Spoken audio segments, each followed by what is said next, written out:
Alrighty, we're going to show you how to remove and reinstall the flex screen.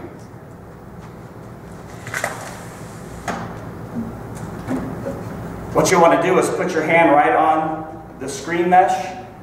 If you give it a little push, the frame will start collapsing. You'll then grab this side right here, and you can fold the whole flex screen out.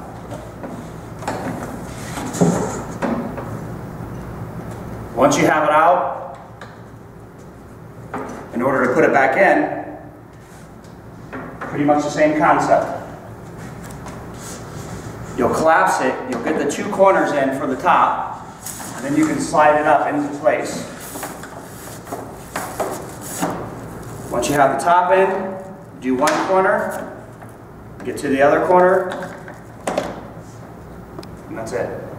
So everything you're able to do from the inside.